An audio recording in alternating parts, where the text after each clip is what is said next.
We're not going to scream. We're not going to shout. We know it's been a tough weekend so far for you, but it's just starting. It's Saturday morning. Grab your coffee, grab your eggs and your greasy bacon. Oh, nothing better than grease to wash away all the sorrow and all the misery and all the alcohol from the previous night. Saturday morning here, February the 11th. 2023. You're looking forward to Valentine's Day and realizing you have nobody, you have nothing. Your existence is lonely and miserable, but that's why we're here. That's right. Maybe you chewed your arm off in the past week to get away. Dave and I will get you through the weekend with the best of music, TV and streaming, and movies. We'll, of course, have moments of silence and dumbasses. Same pattern that we do each and every week on our sports edition. You love it. That's why you're here. That's right. And of course, first and foremost, as always, each and every week here on the weekend edition, we start off with rock and roll. It is time for your weekly rock fix on the weekend edition. We have the new album from the Winery Dogs, Mike Portnoy, Billy Sheehan, Richie Kotzen. Third album, Title 3. Ooh. Creative. Yeah. Harkens back to the day, though, doesn't it? Hey, you put out albums on a consistent basis. You can do this. Yes. Sometimes just go fourth album, third album, second album. Here you go. Boom. It works. All right. So I'm intrigued, interested to hear what Dave thinks of this, because this is his first exposure, at least to my knowledge, of the Winery Dogs. Now, whereas I have been with the Winery Dogs since the beginning, I have got both of their first two albums. Eddie Trunk, of course, somebody I really admire, have listened to in the past. He's a big fan, so I kind of glommed on to them thanks to Eddie Trunk's recommendation. So I know all the Winery Dog stuff, but the Conquistador, getting exposed to them for the first time. So I'm going to let him take lead on our review of 3 from the Winery Dogs. All right, 10 songs on this one, little over 50 minutes. So kind of longer songs on this one. Not a bad thing for the most part. So starting off, Xanadu. Good start. Solid song. Really enjoyed that one. I think we reviewed that as a single. Yeah, I think we reviewed the first 2 songs. Yeah. Xanadu and Mad World. Mad World, again, solid, enjoyable. Listening to it more and more, I love the chorus for it. And it kind of reminds me of the Chili Peppers a little bit. That's an interesting take. I like that. Yeah, I like that. And I agree with you that the more I listened to Mad World, initially I wasn't into it. Yeah, but that's an earworm that it grows on you. Yep. So then you go through Breakthrough, which is okay. So I think okay is a good description. Yeah, it's not great. It's not horrible. You can listen to it. But Dick, can you dance to it? Maybe a little bit. Rise, this is a solid little number. It kind of reminded me a little bit of Alter Bridge. I think that's a good call. Now, I will say that I think I was a little more enthusiastic about Rise. I loved the guitar riff. I loved it. Yeah. Richie Kotzen's guitar riff is one of the more catchy, it is cool guitar riffs. It's one I've that heard in a while. I want to listen to this one a little bit more. Yeah. So it's I would say it's my favorite. It's better than okay. This is one of my favorites on here. Yeah, I would think this is my favorite. Yeah, I can see that. It's very good. And then we kind of hit the skids here for me. Oh, with Stars? You didn't like Stars? I wasn't a big fan of. Okay, I like Stars. I thought Stars was started kind of along with Vengeance and Pharaoh. Not a big fan of those two. Vengeance, I agree. Vengeance is probably one of the 2 or 3 weaker songs on the album. I liked Pharaoh. I did like Pharaoh. But again, maybe this is because of my history with the Winery Dogs. But then Gaslight.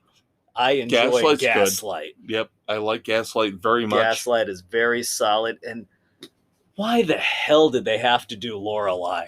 That is by far the worst freaking song I have heard in a long damn time. Oh my god! I would rather listen to Styx's Lorelei.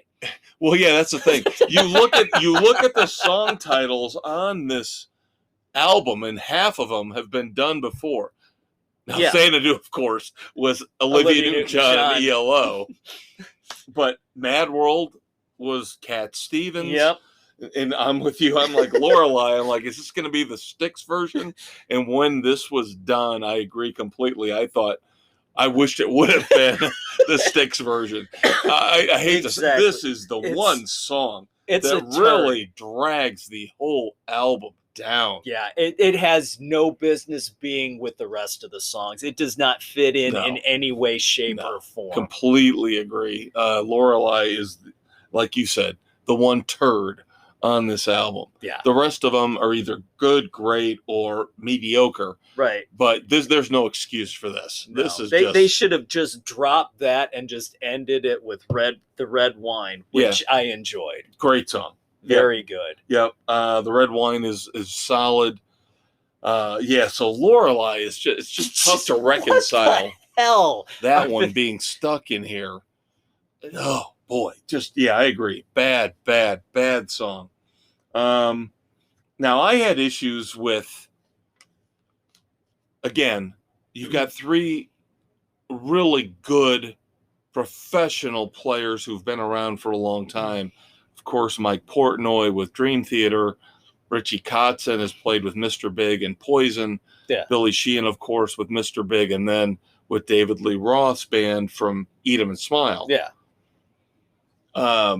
But did you notice how often they tried to showcase Billy Sheehan playing the bass? Way too much. Mad World, Rise, Gaslight, and the Red Wine. They just said, okay, bass solo. And I'm like, nobody likes a bass solo. This isn't Metallica where you can get away with it. Nobody likes a bass solo. I'm sorry. Outside of Rush. Yes. If you saw Rush in their heyday, Rush Geddy and Metallica are the two that can get away with a bass solo. I don't even say Metallica. You can say Metallica. Back in the day, bass solo. I would say Rush is it. If I get a Geddy Lee bass solo, I'm okay. Otherwise, we don't do bass solos. No, it just does not work for the most part. Yeah. Guitar solo, drum solo, bass solo. When you get to that point, you're like, ugh. Yeah. So too much showing off for Billy Sheehan. Yeah. So. And then Richie Kotzen, to me, vocally, he sounds like he's a minor, like a single A version, baseball analogy, by the way, a single A version of Chris Cornell. That's a very good comparison. Single A. Yeah. He sounds the same, but he can't reach. He's trying, but he doesn't have the range. Yeah, he can't reach as far as Chris Cornell. Now, in terms of his guitar playing, very good. Very, very good. Very good. He's again, like we talked about Billy Sheehan, he gets his moments to show off. Sometimes it's good. Sometimes it's just, okay, why? we get it. You can move your fingers really fast. Yeah. You're not Eddie Van Halen. Sorry. You're just not. And I don't know if I'm making this sound more negative than I meant it to, this review. I actually thought this was a pretty good album. Not great, pretty good. No, I give it 2.5. I'm going to go week 3. I'm going to go a week 3. I was kind of with you with 2.5, and then I've listened to it about 6 times. Yeah. And outside of Lorelei. That mid-run Stars, Vengeance, Pharaoh that I was just meh with, and then Lorelei. See, I like Stars and Pharaoh, where you didn't. So there we go. So tepid recommendation, but still recommendation. It's worth listening to. Yeah. There's some good stuff in there that you will enjoy. Yeah. And if you have not listened to the first 2 albums, maybe you go back and listen to those. I may be doing that. Maybe you'll like them more, you know. Now, I will admit they're not my favorite band, but they are one of those current bands that when you've got nothing else to listen to outside of going back to the 80s and the 90s, there you go. I might pull out my first two Winery Dogs CDs and listen to those. So there you go. All right. Now we are going to start a new segment within our music. We kind of started it a week or two ago. Yes, but we've decided to make it the official. Who does this sound like? Yes, because we started with The Art of Dying. When I, a couple weeks ago, probably a month ago, asked Dave to listen to the song by The Art of Dying, Ready for a Good Time. And I said, just tell me. You don't have to review it if you don't want to. Just tell me who it sounds like. And he came back exactly with the answer I expected. Nickelback. Yep. So we decided maybe this could be a recurring thing. Yep. So this week you hit me up with the Gash Steve Vai song, Let's Jam. Starting off, I'm like, really? Is this going to be a slow version of I Can't Drive 55? Ding, ding, ding, ding, ding, ding, ding. Is there any way, shape, or form any human being who knows rock and roll could listen to that song through the first 30 seconds and not think this is a ripoff of I Can't Drive 55? Come on! That guitar riff is almost identical. It is. Dude, you're Steve freaking Vai. Really? Yeah, that's the thing about this. I have listened to this. This Vai Gash project, which goes back to the early 90s. Gash is Johnny Sombrado. He has since passed away. He is a guy that Steve Vai worked with, and Steve Vai wanted to make just a straight-on rock and roll record. Didn't want to make, one of those records with extended guitar solos like where it's 75 minutes of them just playing. And Joe Bonamassa, those guys who play the 9-10 minute guitar songs, right? Only no vocals. So he brings in this guy Johnny Sombrado, aka Gash, and so this is the album that just come out, the Vai Gash album, where it goes all the way back to the early 90s. But the thing that's interesting, I've listened to 4 of the songs on the album, and yes, it does sound like a leftover from the 80s, early 90s. But the thing is, when you're talking about Steve Vai, one of the greatest guitarists of the last 40 years, you expect more. Some originality. And he sounds so subdued. He sounds like he's playing rhythm guitar throughout this album and even on this song. Yeah. And I'm not trying to rip on it, because if you just want straightforward meat and potatoes, basic generic rock and roll to blast out of the stereo, this is it. Driving down the road in the middle of July, yeah, this is it. But I've been debating whether or not to put this out there for us to review, because I don't know. The 4 songs I've heard all sound. It sounds like something Dave and I could write on a couple cocktail napkins if we could play guitar and play drums on one night in a bar. It's going to be your generic 80s hair. Yeah. And especially now with this, where we're going, this is just a ripoff of I Can't Drive 55. Yeah. It's a blatant ripoff of it. Straight up. No, it's a rockin' little tune. Right. Like you said, you could crank it up driving down the highway. So, I mean, it's worth a listen to. I'd give it a 2.5. I'd probably go 2. Again, I get to a point where I go, just stop ripping off other people and start doing your own stuff. But now you've got one for me in a couple weeks. I've got one for you in a couple weeks. Black Star Riders, Crazy Horses. Now, the music itself isn't going to give anything away, but the whole song concept, the whole package. That's what she said. Yes. Who from the past would have pulled this one off? All right. So again, in 2 weeks, Dave's taking next week off because we have a concert. So in 2 weeks, you will not only get my response to Dave's Who Does This Sound Like challenge, but you'll also get our review of Alter Bridge and Mammoth WVH. In concert. Beautiful. We are also going to listen to a new band that I discovered just because the title of the album is so fucking awesome that we have to review it. So in 2 weeks, God. Dave and I will review the Carburetors. You want to tell them the name of the album, or do you want me to? Go for it. It's yours. I originally heard the song Rock Until We Die. And again, just like the Vigash song we reviewed here in the last few minutes, generic rock and roll, but this is a little bit edgier, a little bit harder, but the Carburetors. The album is called, and tell me this is not the coolest. Is incredible.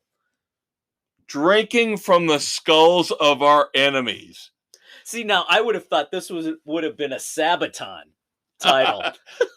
Yeah, something. Yeah, death metal, blood metal. But this is more of just like a straight on rock and roll bar band type album. So in 2 weeks, Dave and I will review the Carburetors, Drinking from the Skulls of Our Enemies. Along with the new single from LA Guns, You Betray. Yes, they have a new album coming out April the 14th, Black Diamonds. Yes. And of course, we just saw them last year in concert. Yep, so you know you're getting a review out of this one. That's right, kids. Should I update you on the fan voting for the Rock and Roll Hall of Fame? Oh, God, do we want to depress these poor people? It depresses me. It depresses me. Now we're only, a week and a half in? Oh, my God. I'm holding a cold beer to my temple now to ease the oncoming headache, to stop the throbbing. Again, that's what she said. Number one, as of this morning, as we tape here on February the 8th, this will hit, of course, on February the 11th, 2023. Number one, Cyndi Lauper. Oh, God. Number two, George Michael. Oh! Rounding out the top five, which, of course, the top five will be the ones that make the cut for the Rock and Roll Hall of Fame. Iron Maiden was up there. They have dropped out. Soundgarden barely hanging on. At 5. Willie Nelson. Oh, come on! And Warren Zevon slipped into the number 5 slot. All right, Warren's okay. Yep. Now, here's the thing. Oh, my God. You know the Rock and Roll Hall of Fame is ridiculing everybody, the fans who are voting, because guess who the bottom 2 are?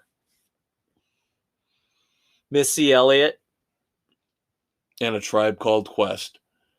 They're going to say, oh, racist. No, they're not rock and roll. What the frick is Willie Nelson doing in there? The White Stripes aren't getting that many votes. They're down towards the bottom. So I don't want to hear this crap that it's racist. The people that are voting, granted, with Cyndi Lauper number 1, I don't know. George Michael 2. Yeah, I don't know. They've been battling back and forth here since fan voting started. But where are my spinners? I've been helping you out here. I've been trying to. Every day I vote. I want the spinners, damn it. You convinced me. When we did this last week, you convinced me. So what I've been doing is splitting my vote, my 5th. Because, of course, I'm going Iron Maiden, Soundgarden, White Stripes, Zevon.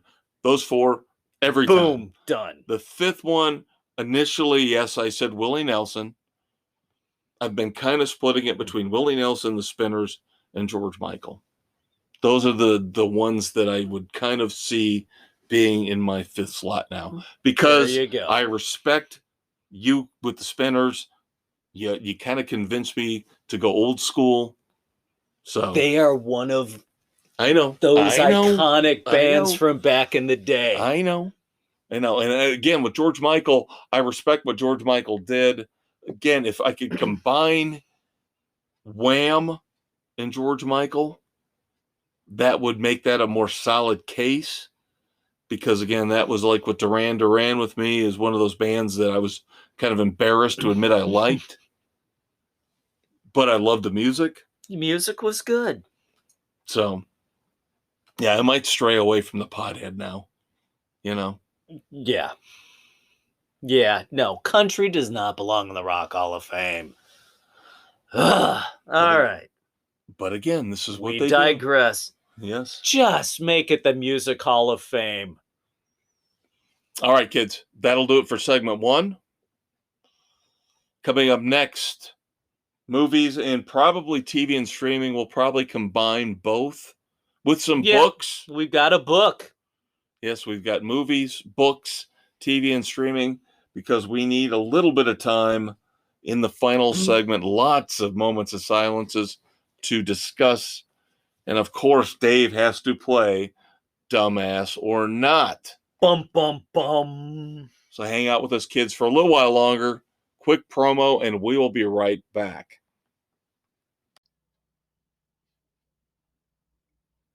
When the mindless zombies at the major sports networks won't leave you alone.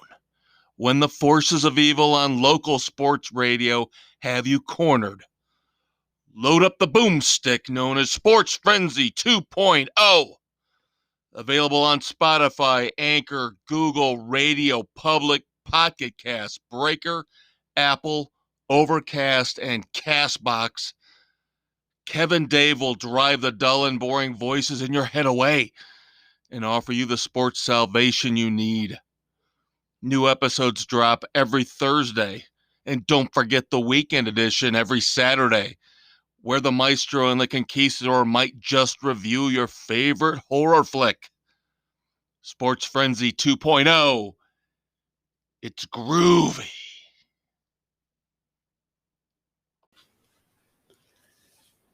All right, kids. February 11th, 2023. Sports Frenzy 2.0, the weekend edition. We're recording February 8th on Spotify, Anchor, Google, Radio Public, Pocket Cast, Amazon, Audible, Apple, Overcast, Castbox, and Stitcher!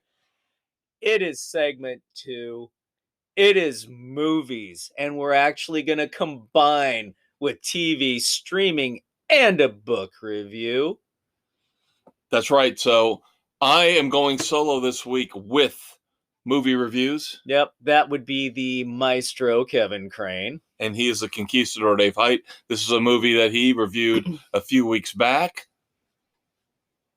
And it's tearing me apart. It is killing me, kids. This is a movie that the conquistador and his sons and Mrs. C loved beyond all belief. High marks. In January, when they saw it, I just recently checked it out on Peacock. Violent Night. We saw it before Christmas. We saw it when it was in the theaters in December. Maybe the build-up was too much. Maybe my expectations were built up a little too much. Violent Night did not do it for me. Now, was it bad? No, it wasn't bad at all. It was fine. It was okay. But outside of David Harbour is great as Santa Claus. Let's put it this way. I have been, for the better part of 2 decades, mocking Air Force One. I love to say, oh, Harrison Ford is action president. And this is kind of the same thing where I go, David Harbour is action Santa. The problem is, if the movie around action president or action Santa isn't good, I can't get into the movie. Oh, just enjoy it for the frickin' fun that it was. It was not fun. The cast was terrible. The cast was awful. They couldn't act to save their lives. There are some scenes that are cool. I admit that I did love when David Harbour was taking the candy cane and sucking it down to a point and basically turning it into a shiv. Oh, come on. That was awesome. You had to have loved near the end with the chimney. It was okay. It was okay. But then you got the little girl playing, I did Home Alone. I did Home Alone. That was the dumbest sequence ever. Sorry, I'm not trying to spoil things, but let's put it this way. You don't hold a big screw in front of your face when a bowling ball is coming down. You don't know what's coming down the line. Oh, that was terrible. You pull it out of you, and you're looking at like, what the hell? That was one of the dumbest moments I have ever seen in movies. Dumb. And then I had to sit there going, could it be? Is that really Beverly D'Angelo? Yes, it was. Oh my Lord. Playing the foul-mouthed matriarch. Oh my Lord. That is the poster child for bad plastic surgery, is what she has become. This wasn't good. Yeah, this is, of course, an homage to the Vacation movies. Not really. Well, her being in it. No. You know. It wasn't an homage to the Vacation movies.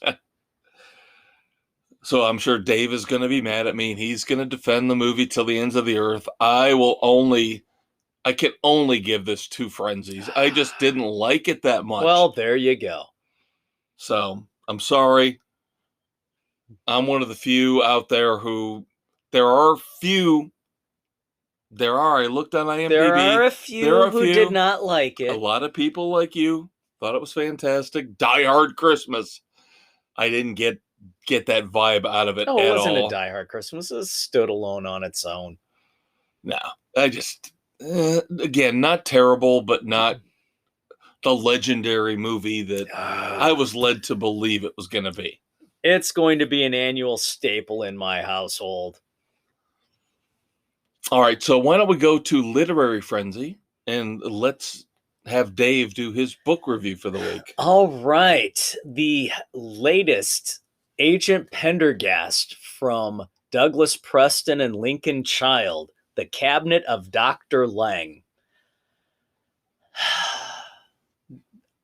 This one picks up where the last left off. I fail to remember what it was because I read 100 million books a year.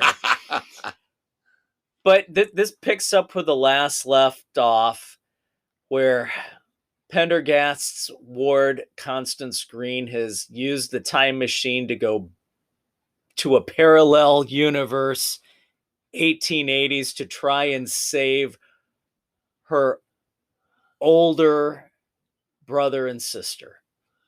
They're using time machines now? Yes, they are. Oh, my Lord. Now I'm glad I left this series off after like 6 Yeah, books. this one I'm like... Time machines? Yes. Yeah. Poor Vinny. Vinny D'Augusta, going back to the original book, The Relic. Yeah, Vinny's been throughout the entire series. The stalwart New York City police detective, homicide.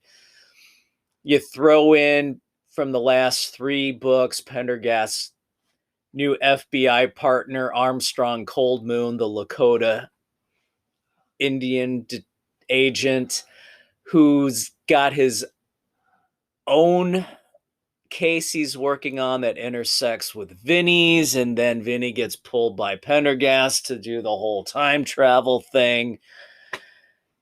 I knew a third of the way through we were going to carry over to the next book, and lo and behold, they did not disappoint in that regard. The way it ended I'm not going to spoil it, but there's a character that you did not expect to come back that reappears.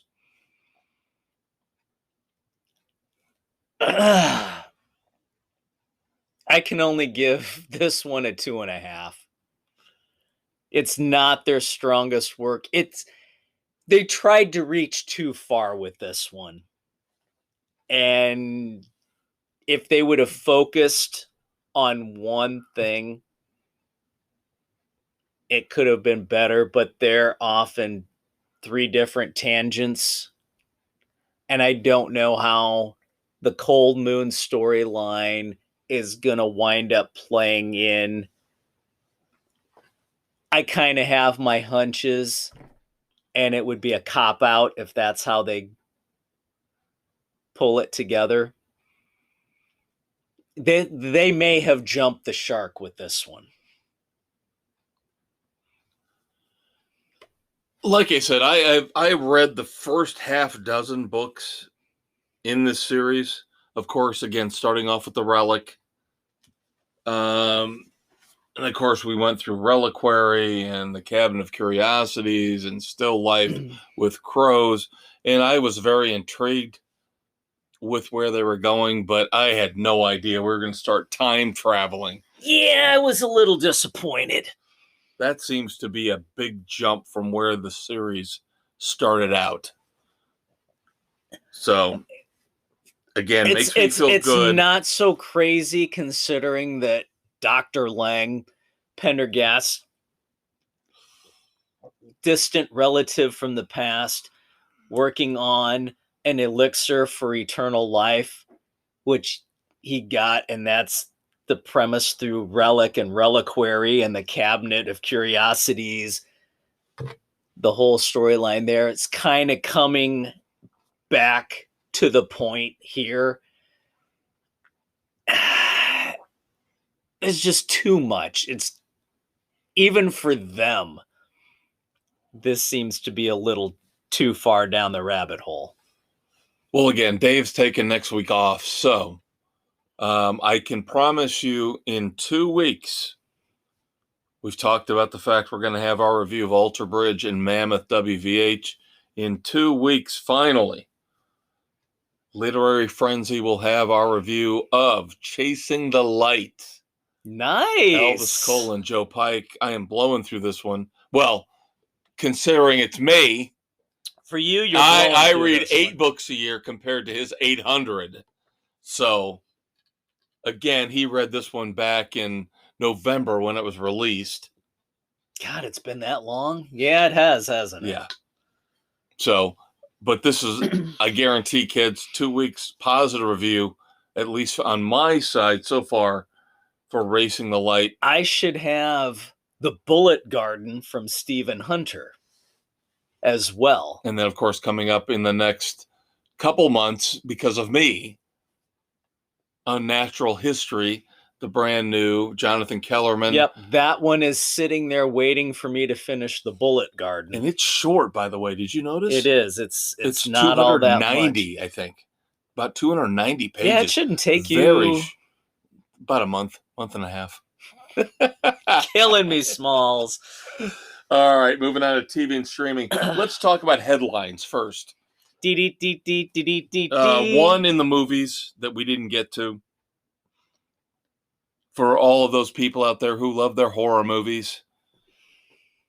The old reboot, the old let's try to bleed the onion dry, bleed the stone dry. Squeeze all the juice you can out of the lemon. Because we know that they came back last year with Scream. And as much as I despised the movie, I thought it was one of the worst movies of 2022. It made a crap ton of money. So let's do it again. Well, no. They are doing it again. Of course, Scream 6 comes out here in the next few weeks. Yep. But no, let's go to I Know What You Did Last Summer with the original cast. Dave's got it.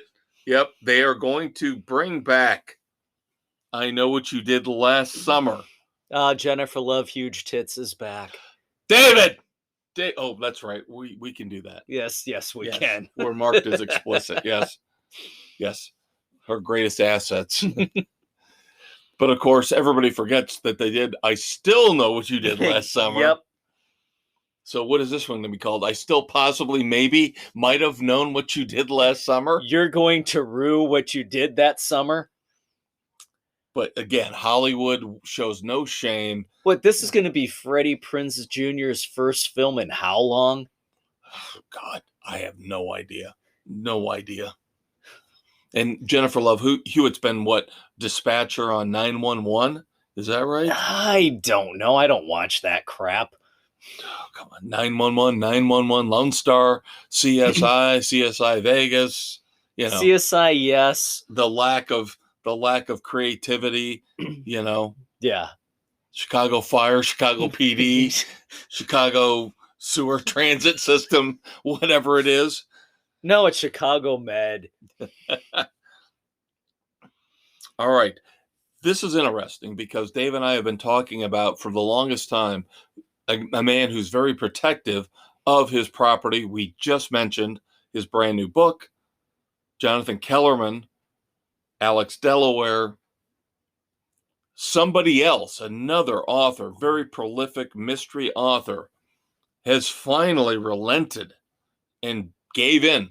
After all the badgering. Amazon has cast Nicole Kidman as Kay Scarpetta. They have already given a 2-season, 8-episode per season commitment to Nicole Kidman as Patricia Cornwell's massively popular Kay Scarpetta. I cannot see Kidman playing Kay Scarpetta. Jamie Lee Curtis will play the sister. I do not see Kidman in this role. Sorry. Yep, already a done deal, dude. Already a done deal. I've read one, and I do not get the Nicole Kidman vibe. See, now I'm not a Scarpetta person, so I've only read one, right? But I don't. Doesn't whatever. Fit. She just doesn't fit. I don't think so. I will defer to you on this. I can't picture her, but whatever. Let's see how the Scarpetta universe, the fans unfolds. Feel. Yeah, see how they feel about it. Yeah, like I said, I've only read the one. But yeah, Nicole Kidman will play Kay Scarpetta. Jamie Lee Curtis will play her sister. We'll see how that goes. But Amazon's already so psyched, they've already given it a 2-season commitment. Wow. Another. They are banking on the popularity coming off of Reacher and Bosch. Well, speaking of Bosch, which I know you love so much. Bosch Legacy Season 2's finally hitting Freevee. More important news in the Bosch universe than that. 2 more series from the Bosch universe have been announced. Of course, we knew one was coming because she is a focus of the books. Renee Ballard getting her own series. Okay. And J. Edgar is also getting his own series. Really? Yes. So 2 new... J. Edgar went on to be a frickin' real estate guy. I don't know if these are going to be on Amazon, on Freevee, because, of course, Bosch Legacy is on Freevee. Yeah. But Amazon is so happy with what has happened with the original series. That's right. And Legacy. I like the way J. Edgar was portrayed, the actor who does it. I will watch it. So you have 2 more Bosch series. And this is the thing. This is the trend. Building upon a universe. Established universes, which is fine. And again, hey, now at least it's something original. And now we see with Patricia Cornwell letting her property go out there. Maybe we see an Elvis Cole Joe Pike show eventually. You know what? An Alex Delaware, which you and I have talked about for forever. Years and years. As long... Just do it right. I will say let Amazon do these because they seem to get it. Well, what was their first business, Dave? Books. So there you go. There you go. The big incendiary rumor of the week is Yellowstone ending. Bum, bum, bum. Rumor is, Kevin Costner wants a really restricted shooting schedule so he can go on to do other things. He's working on a massive Western he's directing called Horizon. He is trying to limit the time he spends on Yellowstone so he can do other projects. Taylor Sheridan, of course, the mastermind behind Yellowstone, and the people that he works with are saying that's not going to work for us. So they might have called his bluff. And maybe writing him out. They could be ending Yellowstone. And they're talking about a spin-off series which could bring some of the characters in. So, yeah, we'll get to that. Some of the characters in from the current Yellowstone cast. They are in talks with Matthew McConaughey to shepherd in the next iteration of Yellowstone. Well, all right. Now, of course, Dave almost jumped the gun here because, of course, we all know they've got all the prequels for Yellowstone. 1923, starring Harrison Ford and Helen Mirren, has been renewed for season 2 on Paramount Plus. Now, in other renewal news, AMC has renewed Anne Rice's Mayfair Witches. The only reason I bring that up is because of the beautiful Alexandria Daddario, who I love beyond all belief. Yeah, she's pretty, but I'm not watching the show. Night Court has been renewed for season 2. Yeah, you and I talked about it. We weren't impressed. It's abysmal. We weren't impressed, but it is what it is. It's so bad. And Netflix has renewed that 90s show for 16 episodes for season 2. Yes. So we're going to get a longer season 2. Just get it done. Get it in the pipe. Get it done now. Go. Move. Let's face it, Red and Kitty aren't getting any younger. I don't want to wait till 2024 for this. Get it out by the end of 2023. There's no excuse. It's a half-hour show. You can kick out 16 episodes in a month. Yep. Very happy to hear that, though. That's awesome news. Dave? Kevin? I signed up for Twitch. You want to know why? He's looking at me with, dead eyes. I didn't really sign up for Twitch, but I downloaded the app because somebody out there Who's showing her hoo-has? What? No, that's not what Twitch does. It's even actually worse. I felt like I would have been better off watching somebody's hoo-has on a porn channel. I signed up for Twitch because I had heard that somebody had come up with the idea of an AI-generated Seinfeld. Oh. It was called Nothing Forever, a 24-hour endless cycle of Seinfeld episodes created by AI. And I went on there today to try to watch it, and it's been yanked. It's been pulled. But there are a couple of users out there. And I'm just talking about my experience with Twitch. Oh, my God. Little people in the corner, little headshots of guys and women who live in their mother's basements talking about this stuff. Just, oh, my God. Makes me feel much better about my place in life. But the whole thing about the AI generated Seinfeld, I had to see this because I'd heard that sometimes it's awful, sometimes it's genius. It's Atari. Remember Atari? Oh my God. You remember Atari, right? Yes. It's like an Atari Seinfeld. Oh my God. And it's not good. It's not good at all. They couldn't even do in television, which was much better. I watched it for about 10 minutes. The parts I saw, because again, I had to watch somebody else's post of how they watched it. Kramer's barely in it. And the dialogue is awful. It is terrible. I mean, it is like, hello, Jerry. How are you today? yeah, let's go down to the new supermarket that they just built on the corner. And then it recycles every 5 minutes. Why? And then, of course, would I want to go to the supermarket on the corner? You get Jerry doing the stand-up, like you saw at the beginning of every early Seinfeld episode. Lord. Telling these awful jokes, these awful, terrible jokes that you would tell to a 5-year-old.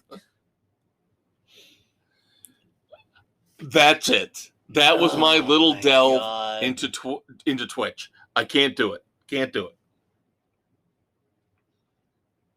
All right. You did not watch Poker Face this week. No. All right. So I will not spoil it for you. I will just tell you again. Phenomenal episode. Episode 5. Judith Light and M. Epatha Murkison from Law and Order star in it. Intriguing. But again, Poker Face is unbelievable. Just a great, great show. Now, Good procedural. You and I are both caught up on Last of Us. Yes. So you watched the episode I criticized last week. What did you think? Agree or disagree? It wasn't needed. Thank you. That's all I wanted to say about it. It wasn't needed. No. And again, now we go through episode 4. They could have done something different, worked them in as minor characters as a place to get supplies. Right. But it was a forced full episode. Right. That's what my problem was with it as well. Now, episode 4, it feels like, again, why do I feel like the frickin' Walking Dead? That's my point as well. It just feels like I'm watching The Walking Dead all over again. The same tricks, the same issues. The same crap. Here we are. Oh, we have a female version of the governor. Really? Why? Yeah. Yeah. I feel like I've been there, done that already. Well, I'm glad you kind of feel the same way. Because, again, I was ahead of you last week on The Last of Us. Yeah. I criticized episode 3, and I'm sure a lot of people out there hate me for doing that. Whatever. But then now you've caught up, and you sound like you feel exactly the same way as I do. This is the freaking Walking Dead all over. We have the female governor right now. I don't see how it's going to be any different from The Walking Dead. I just don't. I know. I like Pedro Pascal as the lead character. But again, he's basically Rick Grimes. Yeah. And outside of that, there is nothing in this show that differentiates it from The Walking Dead. I will give it one more to see where it will go. I'm about with you on that. I am pretty much there with you on that. So I don't want to invest in another slog. Right. I can't do it. Right. And the thing is, with The Walking Dead, at least you had a group of characters. Yeah. You had 4 or 5 people that you could get into. This is one character. Yeah. And that's it. I don't want the slow moving, we're going to take 5 episodes in something that could have wrapped up in a half hour. Right. And the girl, Bella Ramsey, the actress, She's not a likable character. No, it was the fascination through 2-3 episodes with a gun. Gotta have a gun. Gotta have a gun. Gotta have a gun. Okay. What? I don't understand. To me, it's just not any better than what I saw in The Walking Dead. Yeah, it's Carl wanting a gun all over again. Great point. Absolutely great point. So watch Poker Face instead. Poker Face is so much better. Natasha Lyonne, great. Brilliant. In a couple weeks, Dave and I will be caught up together. Yep. And we'll compare notes. Good. We'll ridicule possibly The Last of Us again. We could be done with The Last of Us. Yeah, and of course, I'm still scared to death about what they're going to do with HBO Max and Discovery Plus. Now, word came out here in the last couple days that they are not going to force Discovery Plus people to sign up for HBO Max. They are going to keep Discovery Plus what if you have as both? A standalone. What if you have both? That's the thing. I think they're going to force HBO people to have Discovery. But what if you have both? I don't know. And I think that's where we're finding a lot of problems with a lot of these streaming services. And I'm telling you right now, everybody made fun of Peacock early on. They might actually have the right formula. Cheap price. They got the WWE. They've got the movies coming in from Universal. $5 a month. I'm just saying. And if you got Comcast, you get it for free. You do, but the platform is bad. It's slow. But again, HBO is going to think, what, now they're going to charge $20 a month when they bring in Discovery? Who knows? Paramount Plus now with Showtime. Who knows where that's going to go price-wise? And Disney, of course, thinks that you can't live without Disney. Guess what? I'm doing just fine without Disney. There you go. Speaking of which, next week my solo movie review will be Disney Plus Black Panther Wakanda Forever. Because I know Dave's not going to care about that one. So we're going to wrap things up here. Final segment, Moments of Silence, Dumbass or Not. The weekend edition will be right back. When your day of dealing with international intrigue is over and you've settled down in your Aston Martin, call up Sports Frenzy 2.0 on your phone or smart car stereo. Every Thursday, Kev Dave will take your mind off the megalomaniac who just had a laser pointed at your genitals with the best sports criticism around. And don't forget to listen to the weekend edition every Saturday so you can plan out your entertainment options with the femme fatale of your choice. Grab a martini, shaken, not stirred, and check out Frenzy, Sports Frenzy 2.0. Hey everybody, welcome back. Third and final segment here of the weekend edition. Your hangover cure, Sports Frenzy 2.0. He's a conquistador, Dave Height. He's the maestro, Kevin Crane.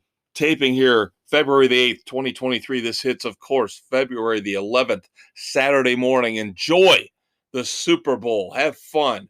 Go out and party. Eat some wings. Eat some mozzarella sticks. Clog up your arteries. Just be ready for work Monday or Tuesday. If Tennessee has their way, Monday will be a holiday.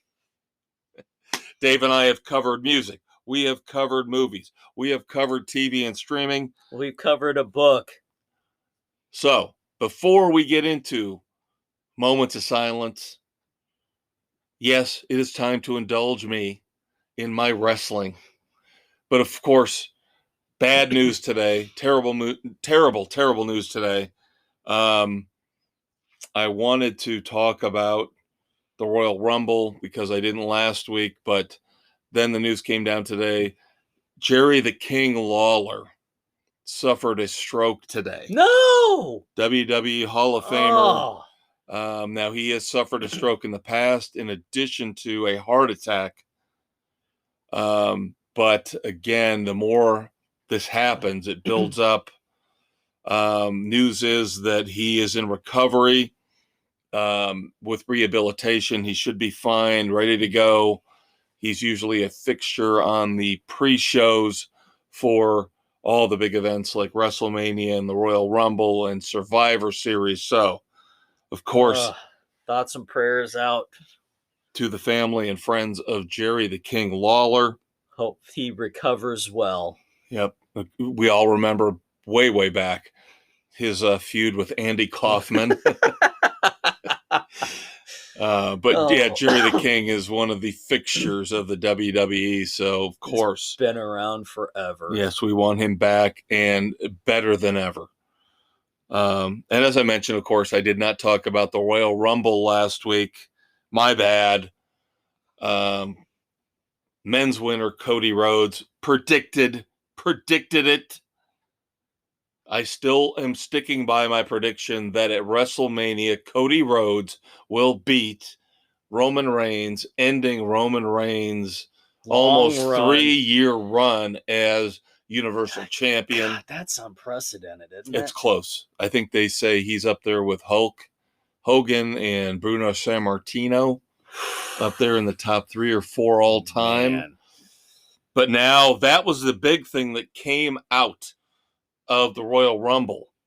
And of course, we saw even more of it this past week, I believe on Raw. The bloodline has imploded. So this faction where Roman Reigns had his cousins, the Usos, and Solo Sikoa, the Enforcer, and of course he had brought in from the outside Sami Zayn, the honorary Us, at the Royal Rumble. Roman Reigns was fighting Kevin Owens, who used to be friends with Sami Zayn. And of course, they were pummeling Kevin Owens. Roman Reigns was about ready to do the whole steel chair thing on Kevin Owens. Sami steps in, goes, no, you're better than this. Don't do this. You're better than this. And that was the test. And Roman didn't like that. Where do your allegiances lie? Yes. So, of course, Roman throws down the chair, starts trash talking into the face of the handcuffed, beaten to a pulp Kevin Owens. Sami Zayn grabs the chair with the Usos watching and hits the Universal Champion in the back. Wow. With the Usos watching, and then the not Usos doing anything to stop it. One of them stepped in, the other one walked away. And of course, the Usos are the almost 2-year reigning tag team champions. So now they're fractured and they're supposed to defend their titles here at SmackDown Friday night. You can only write this stuff up in wrestling, kids. The thing I don't like is sometimes they get lazy and stupid about this. So they've already said that they want Cody Rhodes fighting Roman Reigns at WrestleMania, right? Right. The next pay-per-view premium live event is Elimination Chamber.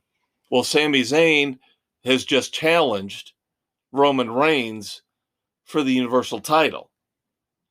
So you've already set up WrestleMania. So what's the point of this fight at Elimination Chamber if you're already promoting Roman Reigns and Cody Rhodes at WrestleMania? We all know there's no way in hell Sami Zayn is beating Roman Reigns at Elimination Chamber. Right. So why are you even attempting that? It's an insult. It is an insult. And then finally, before we move on, Rhea Ripley won the Women's Royal Rumble. And I tell you, you look at her and she looks like a beast. I have seen her without all the makeup and all the leather and all. She's a gorgeous woman. She is an absolutely gorgeous woman. But there you go. But man, they make her out to be like a beast. and she's going to be fighting for the women's title. I believe she's fighting Charlotte Flair at WrestleMania. So there you go. All right, kids. Lots of moments of silences to discuss this week. So Dave and I, we will alternate and go back and forth. Again, sticking with wrestling.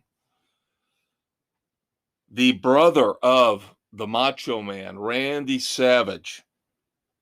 You might know him as the Genius, as he managed Mr. Perfect. I know him as Leaping Lanny Poffo. From back when I was younger watching wrestling. Back in the 80s. Yep. Throwing the frisbees, talking poetry and all that stuff. And again, another wrestler died much younger than he should have. Believe he was only in his mid-60s. Yeah. But again, the brother of Randy, the Macho Man Savage, Leaping Lanny Poffo, passed away. Thoughts and prayers to the Poffo family. You got nothing? You got nothing? I have been a little distracted this past week. I thought you would have had some of these. Oh my God. Okay. I will take the burden on. Take the burden on. I have been out of things. Melinda Dillon from Close Encounters of the Third Kind. Never a big fan of that one. 2-time Oscar nominee. Good. Dave, not impressed. No, but thoughts and prayers to her family and friends. I remember seeing Close Encounters when I was a kid. I watched it once. And I that saw it in the was theater. enough. That's the thing I remember is the mashed potato. Yeah. You know, the whole... And then when they climb Devil's Tower, then the stupid music with the lights. Right. No, I'm not saying that's the greatest movie of all time, but you got to admit it is it's different. A cultural touchstone. Okay. I'll take it over Titanic. How about that? You take anything over Titanic. Which is coming back out again this weekend on re-release. God. No. Because we got to have another James Cameron movie at the top of the box office. All right, Police Academy. You know Police Academy. I've seen them all. George R. Robertson, who played the commander, I Mauser. believe. Yes. Passed away. Wow. Now, I know you probably didn't watch Murphy Brown. Nope. I did to a point.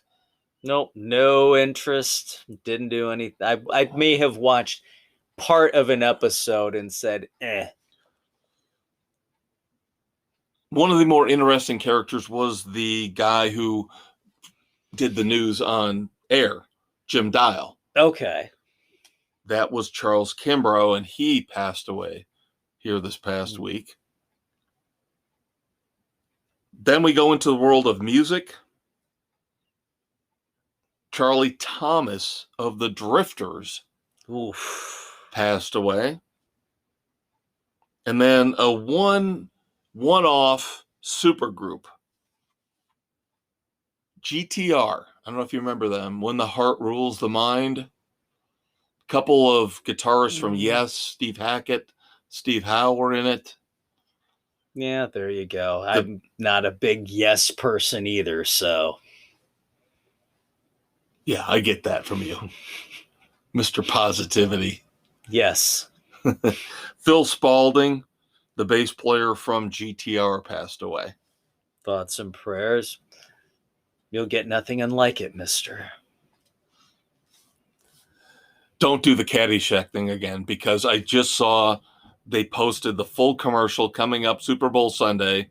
You know how I feel about this. With Tony Romo playing Carl Spackler. Does not compute. I am not a big fan of Michelob Ultra doing this whole Caddyshack thing. I am not. No. Brian Cox from Succession playing the Rodney Dangerfield role. Oh, no, he plays actually Ted Knight's role. Ugh.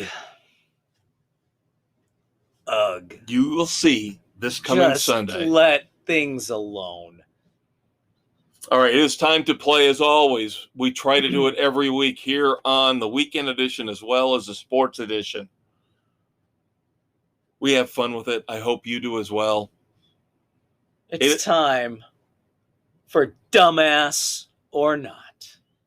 I have 5 potential dumbasses for Dave. Now, again, I did pretty good this week on the sports edition. Yes, we were simpatico on all of them. But the previous couple of weeks, David did not agree with me, and it usually is here on the weekend edition. So let's see, out of these 5,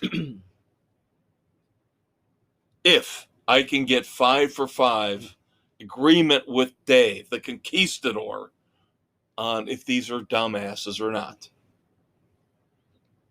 Let's start off with this September in Birmingham, England.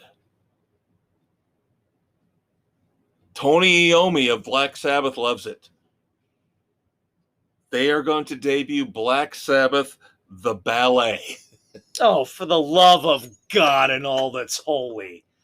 Yes. No. Not Black Sabbath, the musical. No. Black Sabbath, the ballet. How effing stupid. That's so bad. And it will be on tour. It will start in Birmingham, so England. Bad. And it will tour all around England. It's a dumbass idea, and if anybody goes to see it, they are raging dumbasses.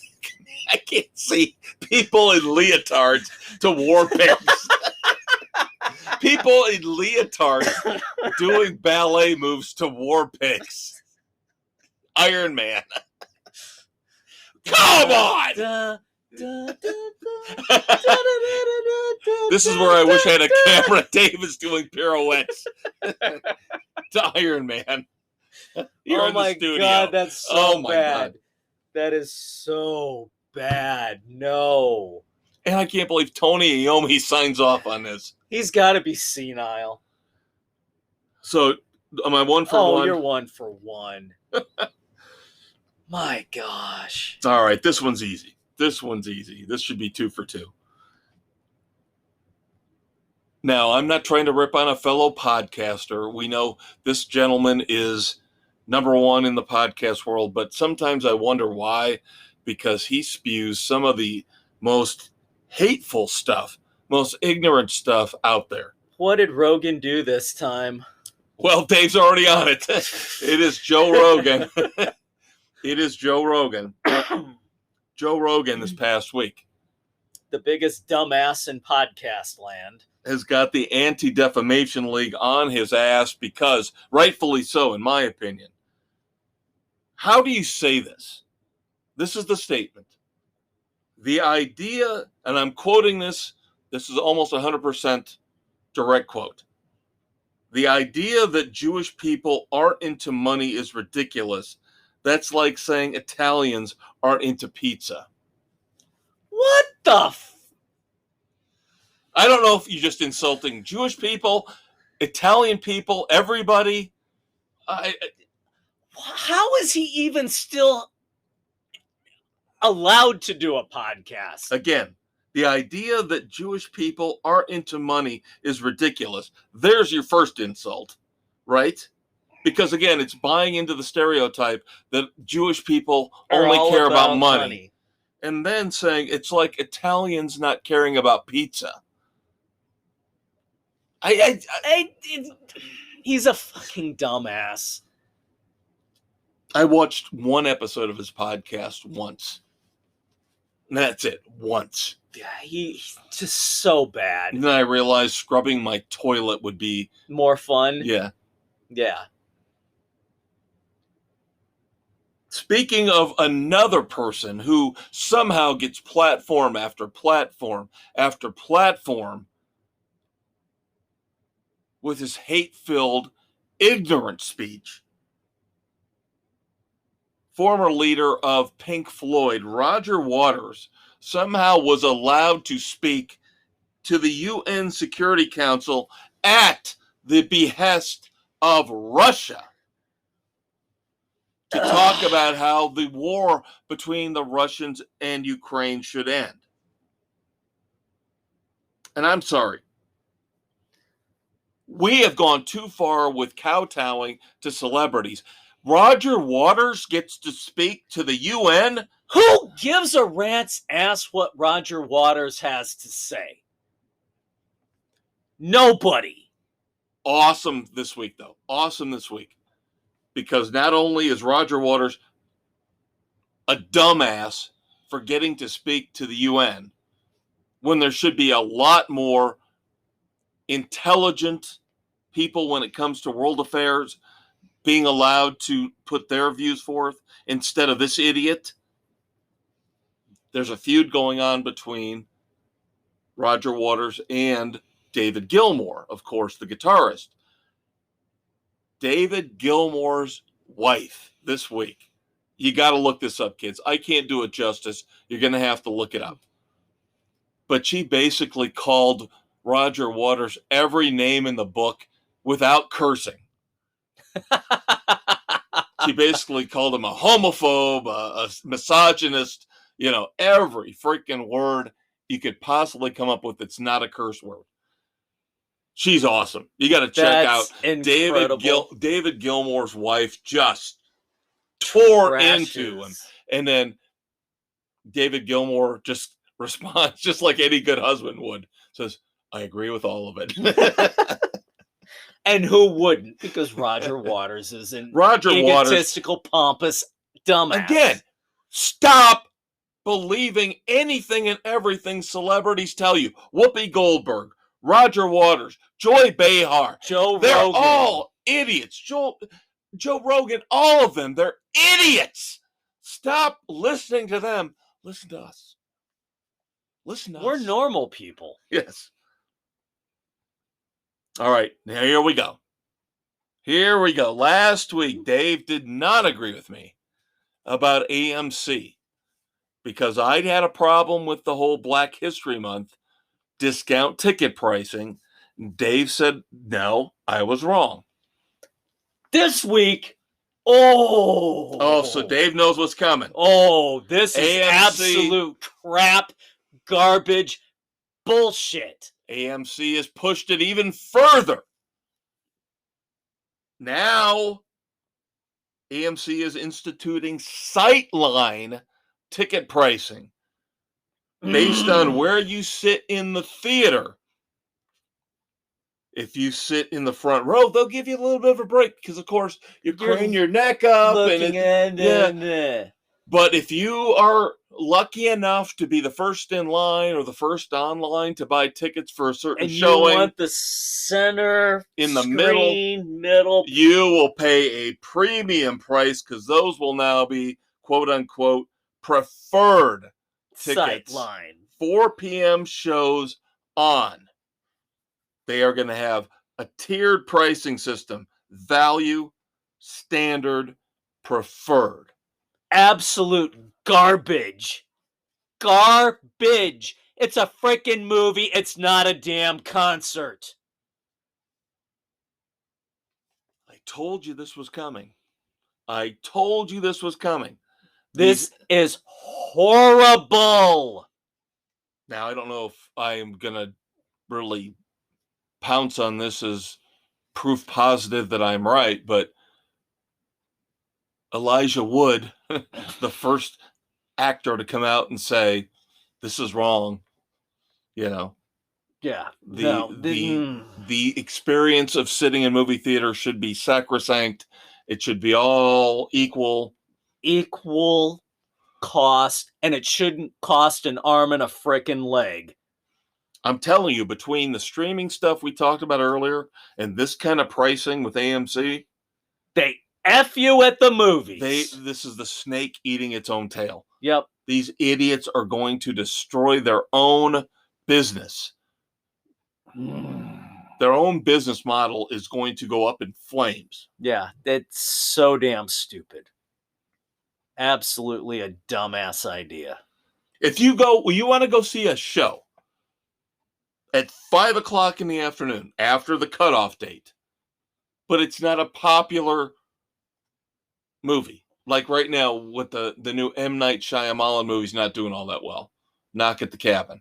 So if I want to go this weekend to a 5 o'clock show at AMC. And you want... And they have this, I don't think they've instituted it yet, but it's getting close. Let's just say.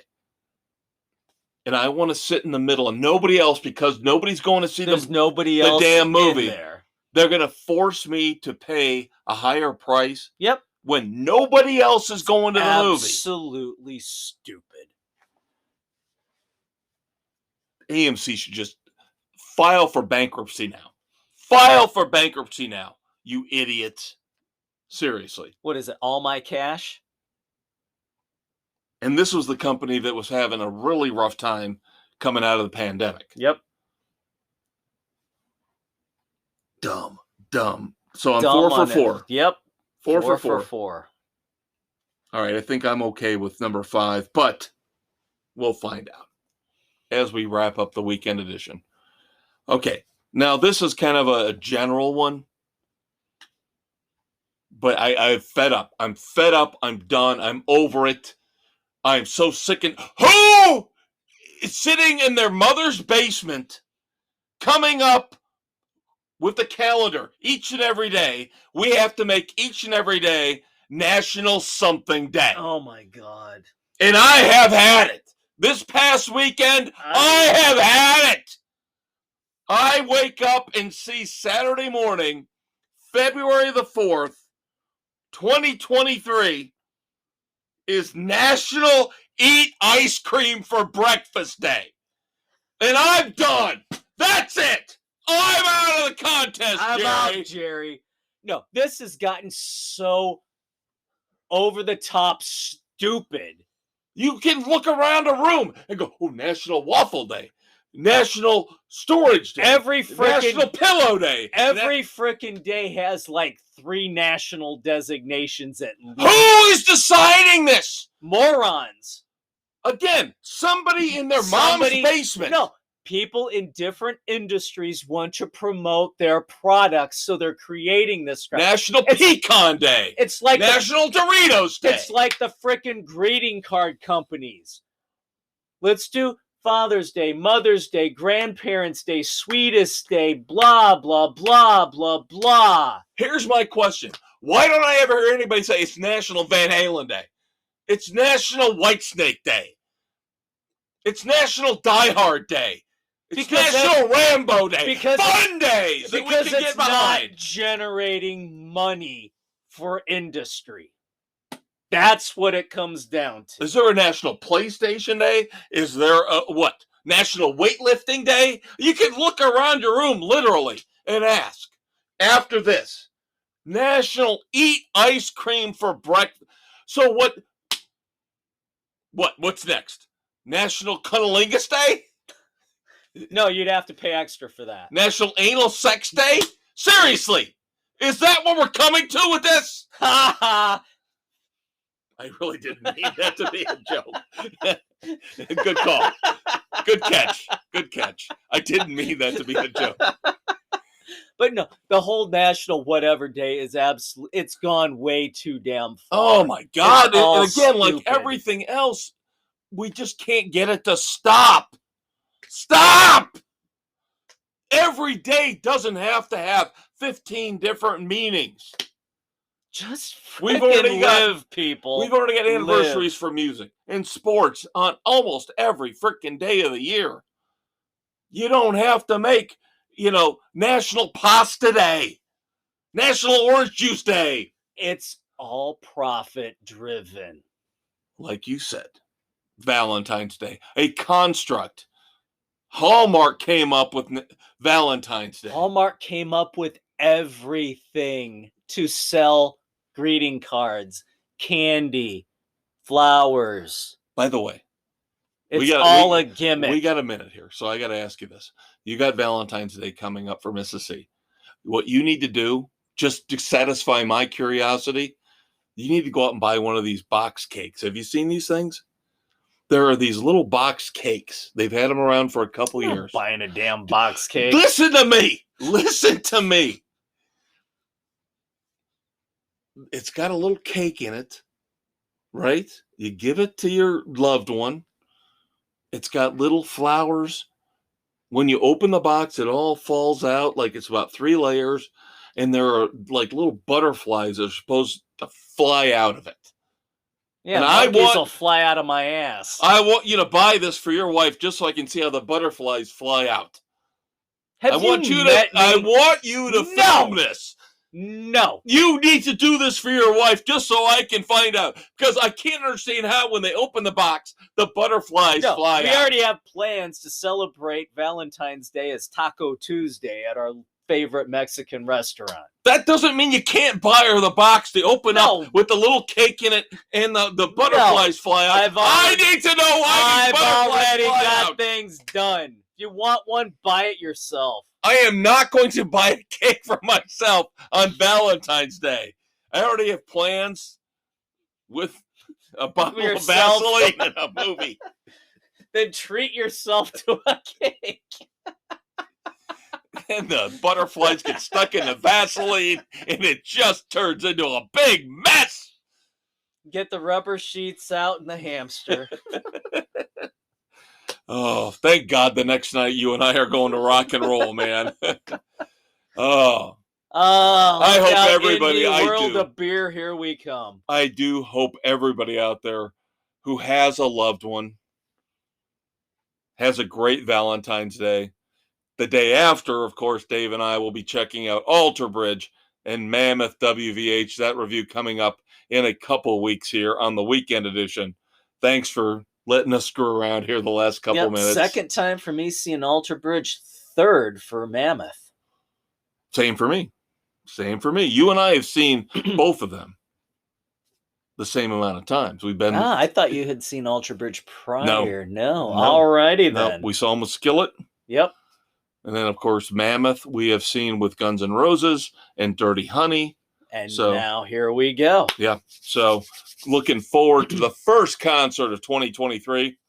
But again, as I don't want to say great Stephen Stills said, as Stephen Stills said, one of the best lines in rock history.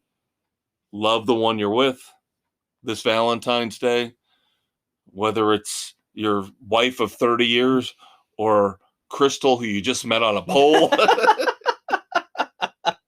at the Hip Hugger.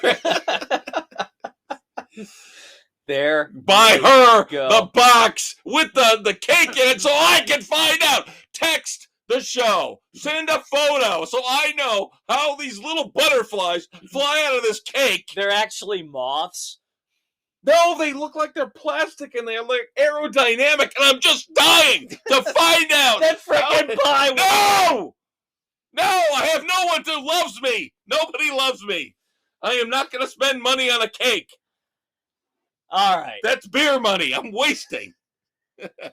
We'll talk to you in a couple weeks, kids. He'll talk to you next week. He's the Conquistador Dave Height. He's the Maestro Kevin Crane. I'm solo next week. After that, Alter Bridge, Mammoth WVH. Take care. Have a happy Valentine's Day, everybody. Happy VD.